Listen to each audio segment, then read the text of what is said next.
सभी मित्रों को नमस्कार करता हूँ। सभी मित्रों का अभिवादन है। मित्रों, मेरी एक कविता पिता की सीख, एक बड़ी सी कविता हो चुकी है। 69 भाग इसके प्रसारित हो चुके हैं। आज 70वां भाग इसका मैं आपके सामने लेकर के आया हूँ।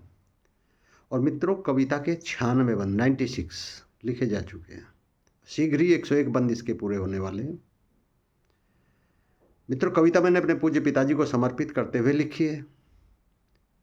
और कविता में मैंने वर्णन करने का प्रयास किया है कि अपने पूज्य पिताजी से मैंने कौन कौन से गुणों को विरासत में प्राप्त किया है, कौन कौन सी शिक्षाएं मेरे पिताजी ने मुझे दी हैं। मित्रों, मेरे पिताजी गुणों का भंडार थे। बहुत व्यवहारिक ज्ञान उनको था। ये सारी शिक्षाएं जो मैंने इस कविता में वर्णन किया है, ये कभी ना कभी मेरे पिताजी ने मुझे दी हैं। मुझे मेरे पिताजी ने कभी ना कभी, प्रसंग चाहे कुछ भी रहा हो, ये सारी बातें बताई हैं। जब भी कोई प्रश्न पूछता था, मेरे मन में कोई शंका होती थी, तो उसका वो निराकरण करते थे और उदाहरण देकर के समझाया करते थे। और मैंने वो सारी बातें अपने मस्तिष्क में संचित करके रखी हैं।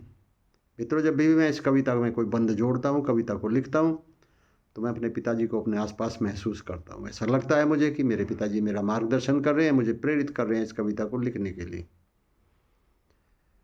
तो आपके सामने रखता हूँ इसका 70वां भाग। कविता कुछ इस प्रकार से थी। हमने सीखा है पिता से, श्रम करें और जीत ले जग। श्रम किया बेकार जग में, यूं कभी जाता नहीं है। हमने सीखा है पिता से। 17वां भाग मित्रों इसका। हमने सीखा है पिता से, तुच्छ ज्ञान भी अहंकार लाता। मेरे पिताजी कहा करते कि जो ज्ञानी पुरुष होते हैं तो उनके अंदर ज्ञान आने से कभी अहंकार नहीं होता, और जो तुच्छ ज्ञान प्राप्त करने वाले व्यक्ति होते हैं उनको अहंकार आ जाता है। तो यही बात मैंने अपने शब्दों में कहने का प्रयास किया है। हमने सीखा है पिता से, तुच्छ ज्ञान भी अहंकार लाता। सत्ता पद मद होश करते, धन भी मानुष मार जाता।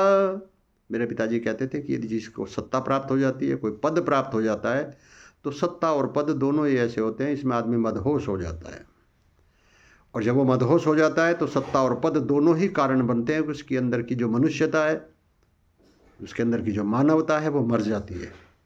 तो इसी बात को मैंने अपने शब्दों में कहा है। सत्ता पद मद होश करते, धन भी मानुष मार जाता। धन और पद की छोड़िए बल, भी मन में विकार लाता। मेरे पिताजी कहा करते थे कि धन और पद, इसके अलावा यदि किसी व्यक्ति के अंदर ताकत आ जाती है, शक्ति आ जाती है, बल आ जाता है, तो वो भी मन में विकार लाता है। बहुत सारे उदाहरण दिया करते थे मेरे पिताजी। और विशेष रूप से एक प्रकरण मैं बताना चाहूँगा आपको, लेकिन वो बहुत लंबी वीडियो हो जाएगी। इसलिए वो चाहते थे कि बल भी जो है वो भी सीमित ही होना चाहिए, नहीं तो मन में विकार आते हैं। अक्सर पहलवान क्रिमिनल बन जाते हैं, ये ऐसा कहा करते थे वो।